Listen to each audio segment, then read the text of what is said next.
మన ప్రభు అయిన యేసుక్రీస్తు పరిశుద్ధ నామములో ఈ పాడ్కాస్ట్ ద్వారా అక్కడుంటున్న ప్రతి వారికి నా హృదయపూర్వకమైనటువంటి వందనాలు. దేవుడు మిమ్మును దీవించును గాక. హెబ్రీయులకు రాసినటువంటి పత్రిక 13వ అధ్యాయము 1వ వచనము మధ్యలో మాట, ఆతిథ్యము చేయ మరువకుడి, దాని వలన కొందరు ఎరుగకయే దేవదూతలకు ఆతిథ్యమును చేసిరి. చదివినటువంటి వాక్య భాగంలో ఆతిథ్యము అనేటువంటి మాటను మనం చూస్తాం. మరొక తర్జమాలో అతిథి సత్కారము మరియు గౌరవప్రదంగా చూచుకోవడము అనేటువంటి విషయాన్ని మనం గమనిస్తాం. ఆతిథ్యము ఇవ్వడం అనగా మన గృహమునకు అతిథిగా వచ్చిన వారికి మనం ప్రేమను కనపరచుటయే ఆతిథ్యము. నేడు క్రైస్తవ తరంలో మనము బాగా గుర్తు పెట్టుకోవాల్సినటువంటి ప్రాముఖ్యమైనటువంటి విషయం. కారణం, క్రీస్తును అంగీకరించిన వారు, క్రీస్తును నమ్ముకున్న వారు అనగా అనిజనులకు, లోకములో ఉన్న వారికి ఒక మాట అర్థమవుతుంది, వీరు ప్రేమ కలిగిన వారు, దేవుడు చెప్పినటువంటి సత్య వాక్యంలో నడుచుకున్న వారు అనేటువంటి ఒక ఆలోచన వారి హృదయంలో, మనస్సులో మెదులుతుంది. వీరు గొడవలకు వెళ్లేవారు కాదు, వీరు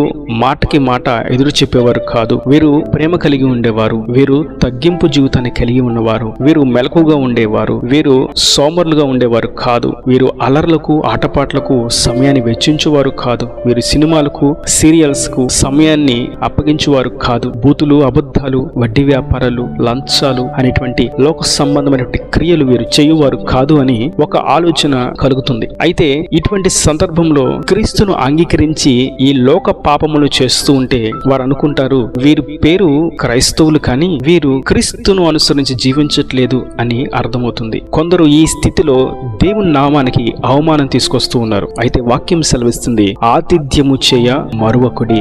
ఏ పేరుతో అయితే మీ యొద్దకు వస్తున్నారో, ఏ పేరట మీ యొద్దకు చేరుతున్నారో, ఏ పేరట మీరు సహవాసం కలిగి ఉంటున్నారో, ఏ పేరు చేత మీరు ఐక్యపరచబడి ఉన్నారో, ఏ పేరు చేత మీరు నడిపించబడుతూ ఉన్నారో, ఆ పేరు చేత, ఆ దేవుని పేరట మీరు ప్రతి వారికి ఆతిథ్యమును ఇవ్వండి. కొందరిని మనం చూస్తూ ఉంటే వారి గృహాలకు వారికి నచ్చని వారు ఎవరైనా వస్తే వారి బంధువుల నుంచో, వారి రక్త సంబంధికుల నుంచో ఆతిథ్యం ఎవరు. కారణం, వారికి నచ్చిన వారు కాదు గనుక. స్త్రీ వారి భర్త ఇంటి వారి నుంచి వచ్చిన వారికి ఆతిథ్యం ఇవ్వడానికి ఇష్టపడదు. పురుషుడు వారి భార్య తరపున వచ్చిన వారికి ఆతిథ్యం ఇవ్వడానికి ఇష్టపడడు. కారణం, దేవుని ప్రేమ వారిలో లేకపోవడం చేత. దేవుని పేరట మనం కూడి ఉన్నాం.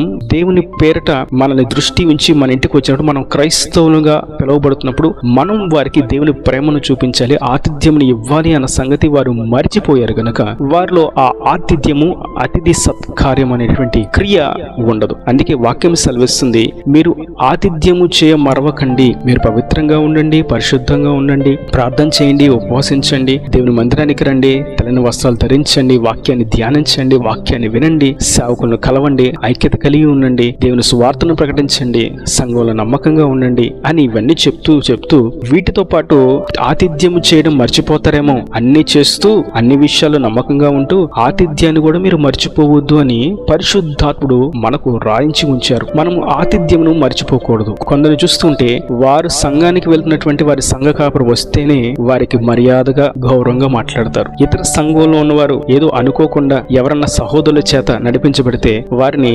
సాధారణమైనటువంటి వ్యక్తిలాగా, వారింట్లో పనివారిలాగా ప్రవర్తిస్తూ ఉంటారు. ప్రభు అంటున్నారు, మీరు ఆతిథ్యము చేయడం మర్చిపోకండి. అసలు మనం ఆతిథ్యం అనేటువంటి విషయంలో అతిథి అనేటువంటి మాటను ఎవరికి ఉపయోగించాలి? వేరొక తర్జుమాలో మనం చూస్తాం, పరాయి వారు. అంటే మన కుటుంబంలో మనతో పాటు రోజు తిని, రోజు మనతో కలిసి, మనతో పాటు మన గృహంలో ఉండని వారు మనకు అతిథులు అని పిలువబడతారు. వారు ఎవరైనా సరే అటువంటి వారికి మనం ఆతిథ్యము చేయాలి. ఈ ఆతిథ్యంలో మనం చూస్తాం, రోమియోలకు రాసినటువంటి పత్రిక 12వ అధ్యాయము 13వ వచనం, పరిశుద్ధుల అవసరములలో పాలు పొందుచు శ్రద్ధగా ఆతిథ్యమునిచ్చుచుండుడి, మిమ్మల్ని హింసించు వారిని దీవించుడి గాని శపించవద్దు, సంతోషించు వారితో సంతోషించుడి, ఏడ్చు వారితో ఏడువుడి, ఒక్కనితోనొకడు మనస్సు కలిగి ఉండుడి, హెచ్చు వాటి యందు మనస్సుంచక తగ్గు వాటి యందు ఆసక్తులై ఉండుడి, మీకు మీరే బుద్ధిమంతులమని అనుకొనవద్దు. ఇక్కడ మనం చూస్తాం, మీరు ఆతిథ్యము చేయడం మర్చిపోవద్దని చెప్తూ ఆ ఆతిథ్యంలో ఏముండాలి అని మనం చూసినట్టయితే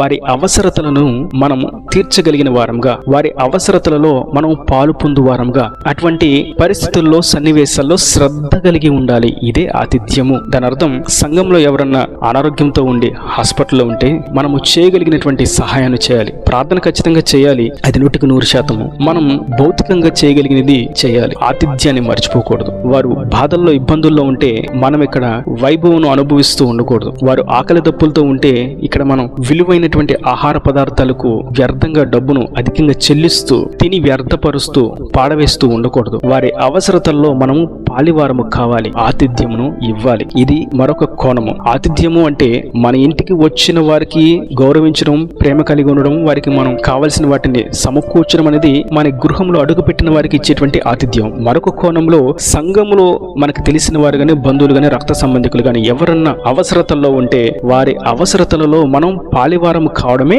ఆతిథ్యము.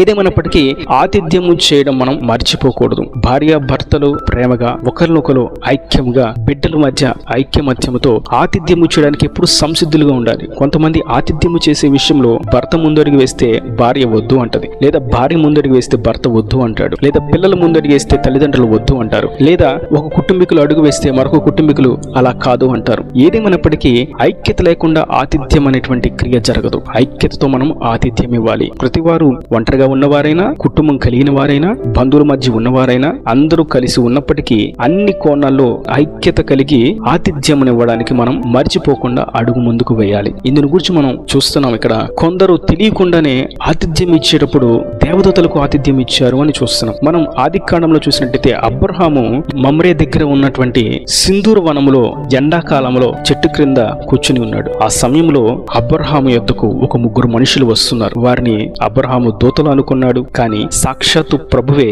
అతని యొద్దకు వచ్చాడు అన్న సంగతి అబ్రహాము ఎరుగలేదు. కారణం అతడు ఆతిథ్యం మాత్రమే ఇచ్చాడు. ఎండవేళకు వారు వెళ్తున్నారు, ప్రయాణం కొనసాగిస్తున్నారు. ఈ ప్రయాణంలో వారికంటూ చేతిలో తినడానికి కానీ తాగడానికి కానీ ఏమీ లేదు. వారు ఈ పూట సేదతీరి నా గృహంలో వారికి కావలసిన వాటిని ఇచ్చి వారి కడుపు నింపి వారికి దాహమును తీర్చి వారికి కాస్త నెమ్మదిని కలుగు చేసిన వాడిగా ఉంటానని తనకు కలిగిన దాంట్లో ప్రయాణం చేస్తున్న వారికి ఆతిథ్యమునిచ్చాడు. ఆ సమయంలో వారు ఆతిథ్యాన్ని స్వీకరించిన తర్వాత అబ్రహాముతో ఒక మాట అంటారు, నీవు దేని కొరకు ఎదురు చూస్తున్నావో ఇన్ని సంవత్సరాలుగా ఆ కార్యం వచ్చే సంవత్సరం నీకు నెరవేర్చబడుతుంది, మరుసటి ఏటికి నీకు ఒక కుమారుడు పుడతాడు అని ఆ దూతలు అబ్రహాముకు సెలవిచ్చారు. ఆ మాట అతని జీవితంలో 100% జరిగింది. ఇస్సాకు అనేటువంటి శిశువు వారి కుటుంబంలో నవ్వును కలుగు చేశాడు. అబ్రహాము ఇచ్చినటువంటి ఆతిథ్యము చేతనే అబ్రహాముకు ఆశీర్వాదం వచ్చింది. ఒకవేళ అబ్రహాము వారికి ఆతిథ్యం ఇవ్వకుండా విడిచిపెట్టినట్లయితే ఏమో అతనికి ఆశీర్వాదం ఇంకా ఆలస్యమై ఉండొచ్చు, లేదా అతనికి ఆశీర్వాదమే వచ్చి ఉండకపోవచ్చు, లేదా వేరొక కోణంలో అతనికి వారసులను దేవుడు కలుగు చేసి ఉండొచ్చు. ఏదేమైనప్పటికీ అతడు ప్రేమతో ఆతిథ్యం ఇచ్చి ఉన్నాడు కనుక అతని అక్కర తీర్చబడినది. కనుక నా ప్రియ సహోదరులారా, ఆతిథ్యం ఇవ్వడంలో మనము మన గుమ్మంలోకి వచ్చిన వారికి ఆతిథ్యం ఇవ్వాలి, మనకి పరిచయం ఉన్న వారికి ఆతిథ్యం ఇవ్వాలి. ఈ ఆతిథ్యం ఇచ్చే విషయంలో మనం ఐక్యత కలిగి ఉండాలి. ఇలా ఐక్యత కలిగి ప్రేమపూర్వకంగా ఆతిథ్యం ఇచ్చిన ఎడల దేవుడు మన అక్కరలను, అవసరతలను నిశ్చయంగా తీరుస్తాడు. అది అతి త్వరగా. ఆతిథ్యం అనేది మనకు ఆశీర్వాదం ఇవ్వడానికి ఒక మార్గం లాగా పనిచేస్తూ ఉంటుంది. అందుకే మన గృహమునకు అడుగు పెట్టిన వారికి ఖచ్చితంగా దేవుని ప్రేమను మనం కనపరచాలి. వారి నోట మనం సాక్షి వినాలి, దేవుని ప్రేమను మీ కుటుంబంలో మీ ద్వారా మేము చూశాము అని. ఆ మాట మనకి ఎంతో సంతోషాన్ని, దేవునికి ఎంతో మహిమను తీసుకొస్తుంది. ఆతిథ్యం ఇవ్వడం మనము మర్చిపోకూడదు. కొందరు బాహాటంగానే తెలియజేస్తూ ఉంటారు, వారు మన ఇంటికి రాకూడదు, ఇది మొదలుకోను మా గుమ్మంలోకి అడుగు పెట్టొద్దు, మా ఇంట్లోకి రావద్దు, మీరు చనిపోయినా సరే మేము రాము, మీరు ఏ పరిస్థితిలో ఉన్నా సరే మాకు సంబంధం లేదు అని క్రీస్తును అంగీకరించి రక్తంలో కడగబడి బలారాధనలో చేతులు వేస్తూ బైబిల్ని చేతపట్టుకుని తలను వస్త్రాలు ధరించుకొని మందిరానికి వెళ్లేవారే అటువంటి దుర్మార్గమైనటువంటి దుష్ట సంబంధమైనటువంటి మాటలు మాట్లాడుతూ ఉంటే వారు ఆశీర్వాదాన్ని కోల్పోతున్నారు అని అర్థం. ఒకవేళ మనల్ని ఎవరన్నా అటువంటి మాట అన్నట్లయితే నష్టమేమీ లేదు. మనం రాకూడదని కోరుకున్నా, మనం అడుగు పెట్టడానికి వారికి ఇష్టం లేకపోయినా, మనం వారి యొద్దకు రావడానికి వారు అయిష్టంగా ఉన్నా, మనల్ని దూరం పెట్టాలని ప్రయత్నం చేసినా మనకు నష్టమేమీ లేదు. కారణం ఆతిథ్యం ఇవ్వడంలో మనం ముందున్నాం, మనకు ఆతిథ్యం ఇవ్వడంలో వారు వెనుక ఉన్నారు కనుక ఆశీర్వాదాలు మనకు వస్తాయి, వారికి ఆశీర్వాదాలు దూరం అవుతూ ఉంటాయి. కనుక మనం ఆతిథ్యం ఇవ్వడంలో ముందడుగు వేద్దాం, అందరినీ ప్రేమిద్దాం, ఐక్యత కలిగి ఉందాం. అక్కర్లో ఉన్న వారి యొక్క అక్కరలలో మనము పాలిభాగస్తులుగా మార్చబడదాం, సహాయాలు చేద్దాం, ప్రేమ కలిగి దేవుని స్వరూపులోకి మార్చబడదాం. దేవుని నమ్మిన వారు ఈ విధంగా ఆతిథ్యం ఇస్తారు, ఈ విధంగా ప్రేమిస్తారు, ఈ విధంగా సత్కరిస్తారు, ఈ విధంగా ఐక్యత కలిగి ఉంటారు, ఈ విధంగా సహాయం చేస్తారనేటువంటి మాటను ప్రపంచమంతా చాటి చెప్తాం, పత్రికలుగా మార్చబడదాం. ఈ దేవుని మాటలు ప్రతి వాని హృదయంలో నీరు కట్టి ఫలింపు చేయను గాక. ఆమేన్. God bless you. తలల వంచి కన్నులు మూసేటైతే మీ కొరకు చిన్న ప్రార్థన.